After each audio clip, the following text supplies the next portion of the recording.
Welcome back to J Vlog mga boss. Shoutout po sa mga supporter ko po dyan sa lalo na po sa channel ko sa YouTube. Nagpapakita po ako dyan ng mga ginagawa kong trabaho sa construction mga boss. Mga plastering, wall plastering, tiles, sa vinyl installation mga boss. So ngayon po mga boss, ang gagawin ko, ang ipapakita ko po sa video kong ito ay nagtatiles po ako ng kitchen counter. Yung side lang po, yung wall lang po ng kitchen counter. Dati na po siyang may tiles na 8x8 po yung dating tiles niya. Ngayon pina-repair lang po sa akin para maging maayos din yung kanyang kitchen counter. Kasamahan po yan nung ni-repair ko na CR. Yan. Isa lang po yung may-ari niyan. Yan po, katunayan nga po, meron pa siyang pintura na kulay green. Ngayon tiniktik lang po yung pintura na yan para kumapit yung puro ng tiles. Purong semento lang po yung ginagamit ko na napakahusay naman po ng puro. Kasi matibay po talaga yung puro na semento. Yan katunayan nga po, yan semento talaga ang ginagawang mga building or tulay. Kaya matibay talaga siya, lalo na kung pandidikit siya sa tiles. Okay po mga boss, yan po. Ang sukat po ng tiles na yung ginagamit ko ay 60x60 or 600 mm. Kulay puti po siya, na marble type po siya. May marble, yung pinakang design po niya, marble. Yan po, para maging malinis yung lababo. Madali po siya linisin pag kumapit yung mga agiw kung mga alakabok. Yan po, madali siyang linisin baka na-tiles na siya. Okay, yan po mga boss. Shoutout po sa mga supporter ko dyan or sumusuporta sa aking channel sa YouTube channel po, J. Magandang araw po sa inyo mga boss. Ingat po kayo palagi saan man po kayo mapunta. Okay, yan po lang yung masasabi ko sa inyo ngayon. Ayun ang pinapakita ko po ngayon sa video kong ito. Ito nga yung tiles installation. Ayan po. Yan. Okay, yan po ay idinikit ko. Tapos ngayon tatanggalin ko para makita ko yung yung parte ng tiles na hindi, or wall na hindi nalagyan ng puro. Dinikit ko muna siya sample na isang beses, tapos tatanggalin ko uli siya. Pagkatanggal ko yun, makikita ko na kung alin ang walang laman. Pangalawa, saka ko na siya ipipix ng dikit. Ganun po mga boss. Yan yan po yung may babahagi ko sa inyo na nalalaman ko sa pagtatiles. Experience ko po sa pagtatiles. Kinakailangan kung masisigurado ko na may laman lahat ng tiles or wall, yan, tatanggalin ko uli siya. Una lalagyan ko, pangalawa tatanggalin para makita ko talaga kung mayroon laman. Okay po mga boss. Yan, ganyan lang po. Purong semento po yan mga boss. Okay. Ayan po mga boss, ay overtime uli yan mga boss, overtime. Katunayan nga po, may trabaho ako sa araw, gumagawa po kami ng bakod. Ngayon nag-overtime pa ako sa pagkatapos naman po niyan trabaho ko na yan, tapos na, okay na, wala na. Sa susunod na po naman pong kung may tatawag sa akin na magpapa-extra or overtime, ngayon po tinatanggap ko rin kasi sayang naman, extra income pa rin yan mga boss. Okay. Yan po, yung ginagamit ko po na pamukpok ay rubber mallet. Yung dati kong ginagamit, rubber mallet. Rubber siya na maso para hindi siya mababasag yung tiles. Malumanay lang yung pukpok mo sa tiles. Kung sasalat-salatin mo yung dugtungan ng tiles, kung talagang na siya, pantay. Pag wala nang sumasabit sa dulo ng daliri mo, okay na yun. Pantay na yun. Saka sisilipin mo rin sa gawing side para masigurado mong pantay siya. Lalong-lalo na kung hindi ka nakapaglagay ng tansi. Sisilipin mo ng maayos, pipikit mo yung isang mata. Tapos ngayon mga boss, kung hindi mo naman kayang gawin yon, maglagay lang po ng tansi, guide. Ganun po mga boss. Okay. So yan po mga boss. tinanggal ko na yung pangalawa, yung una kong kinabit. Tinanggal ko na po mga boss. Ngayon nakita nyo naman po sa video kong ito na ano, yung mga parte ng wall at tiles na walang po ay nilagyan ko para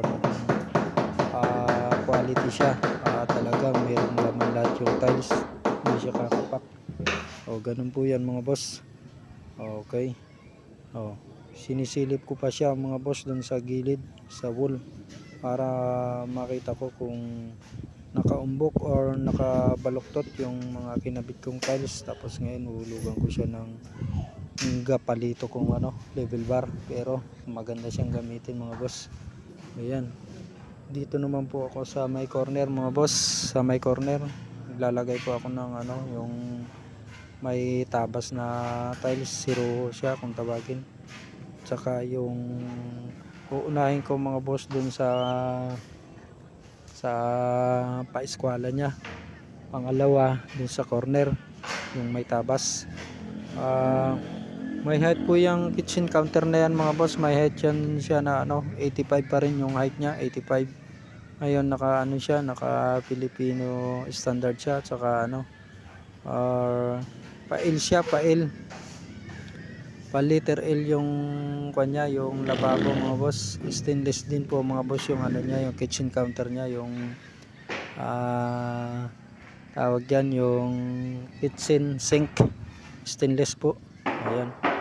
Okay. Ayan, idinikit ko na po yung isang tiles dun sa kanto.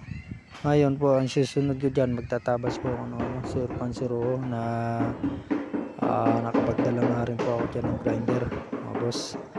Okay, pasalamat na lang kasi meron po akong mga ano, mga gamit na medyo luma na, hindi pa napapalitan. Yan, nasisinop ko pa sa bahay. Pag may nasira, ayusin. Kaya kahit papano may nagagamit pa akong grinder, power tools. So okay. Yung halo ko mga boss nandyan lang sa may likod ko. Tapos ipinapatong ko yung tiles din sa lababo na tapos na po yan, yung lababo na yan. Kumbaga pinalagyan niya lang yung side kasi walang tiles yung siding.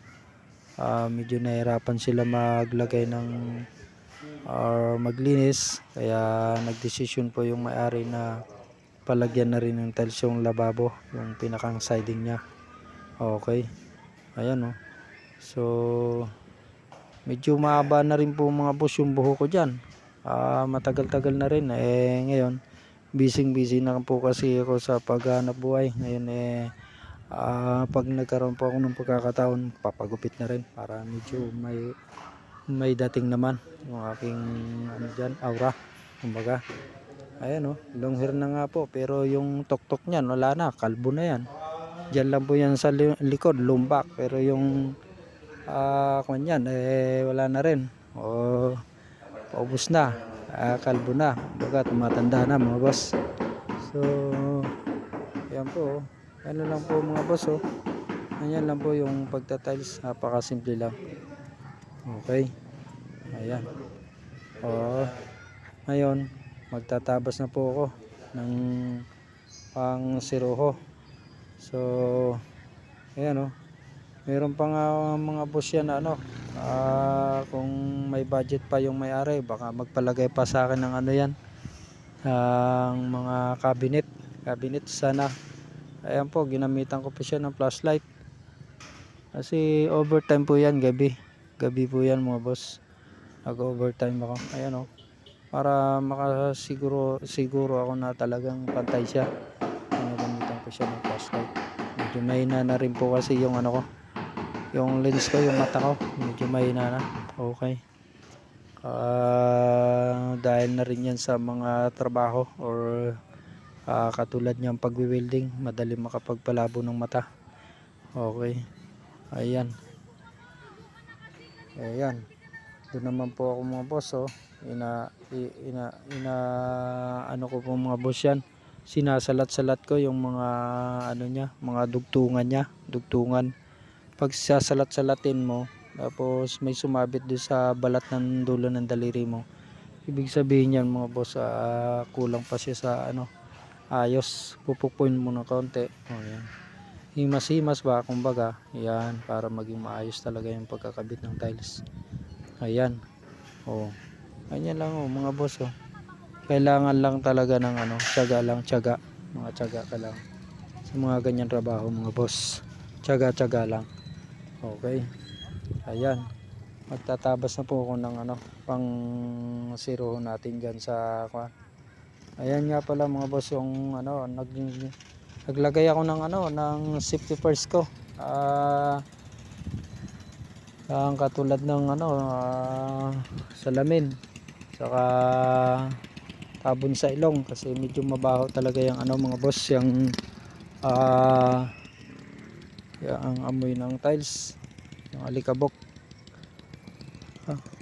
Ayan delikado rin kasi yan mga boss sa baka kumbaga.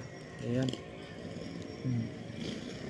Ginagayat-gayat ko na siya ng grinder mga boss tapos ikakabit ko siya dun sa sa wall para maging kompleto na yung ating tiles. Okay. Ayan biyak na agad siya. Napakasimple lang. Kailangan lang medyo maingat ka, mahigpit yung hawak mo sa grinder at yung tuhod mo malayo siya sa grinder. Tapos alert ka rin kasi minsan yung grinder po malakas talaga ang yung buwelo. Lalo na kung mga bagong grinder, mga branded, napakalakas niyan. Mabilis yung ikot niya. Ayan Okay, nilagyan ko na po siya ng purong semento na pandikit yung siroho mga boss. Yan. Tapos ilalagay ko na siya dun sa kanto na yon.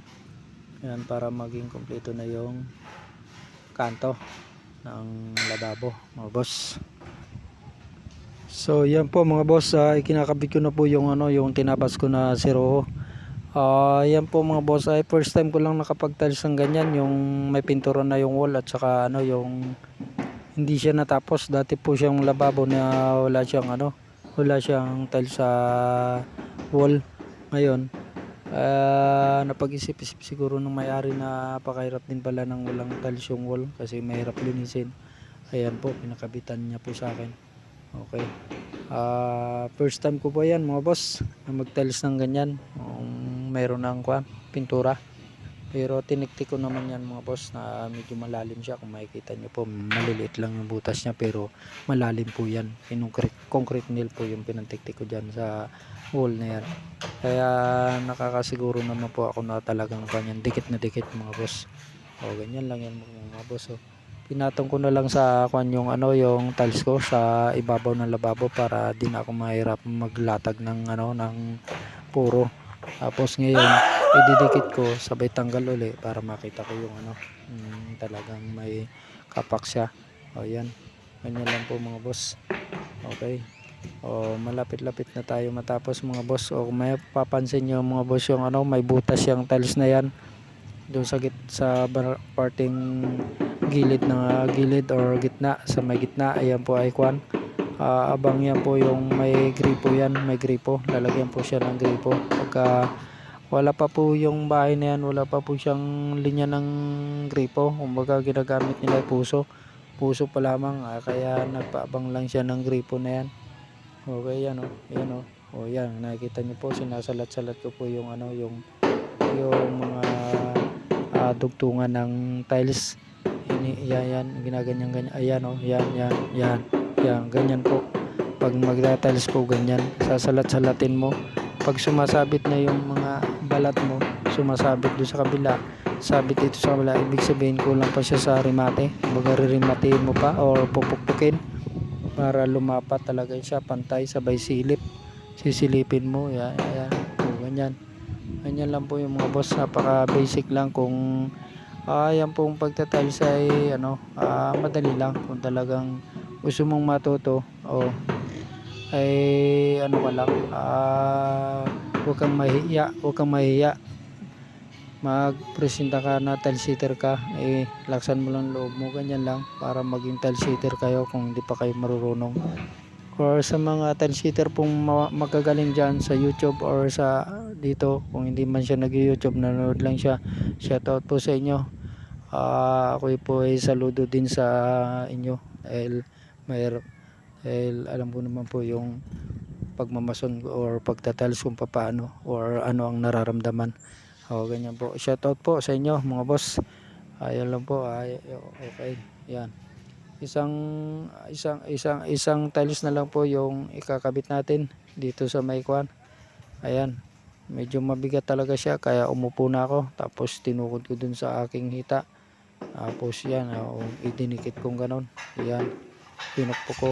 Hindi na nga po nakita sa camera kasi natabunan na ng aking katawan yung tiles na ikinakabit ko. At saka nga pala mga boss, pasensya na po kayo sa aking camera. Talagang malabo na yung aking cellphone. Ay Redmi laang, Redmi. Kumbaga mababang klase lang ng cellphone. Pero okay na rin, nakakapagbigay na rin ng video sa akin. Sana makabili ko ng bago or kwan. Makapag-ipon-ipon ako, makakabili ko ng bagong cellphone. Magandang klase or malinaw talaga siya para makapag-video ako makapagbahagi ako ng mga nalalaman ko sa aking trabaho or mga skill. So yun po mga boss, natapos ko na nga po yung mga buo sa wall. Ngayon po mga boss, ang natirang na lang po ay yung nandun sa yung parang payat na siro at saka siro dun sa ilalim. Yan po muna lang yung ipapakita ko mga boss sa inyo sa video kong ito mga boss. Yung siro kinabukasan ko na po yan gagawin kasi gabing gabi na po yan, 9 na ng gabi. Ngayon nahiya na po ako mga boss dyan sa kapitbahay. Meron pong nakatira dyan sa kapitbahay na yan, mga nangungupahan po, ay nakakaya naman po mag grinder pa. Kaya hanggang dito na lang po muna tong video kong ito mga boss, sa paglilinis na yan at paglatag dun sa mga buong tiles sa kitchen, sa wall ng kitchen. Ayan lang po muna yung mababahagi ko sa inyo mga boss na video. Ngayon po sana po may natutunan po kayo sa video kong ito, katulad nung pagdikit ng tiles na tinanggal uli, dinikit na tinanggal uli, kasi nga sinisigurado ko po mga boss kung talagang meron laman lahat yung tiles, meron laman lahat or yung wall, nalagyan lahat ng graph. Okay, ayan po mga boss. Kunting linis-linis na lang at kami pauwi na. Yung asawa ko mga boss, nandyan nga pala yan lang sa may gilid ko. Ayaw niya lang sumama sa video kasi mahihain po talaga yan mga boss, yung asawa ko. Ayaw niya sumama sa video. Okay, thank you po for watching. Bye bye.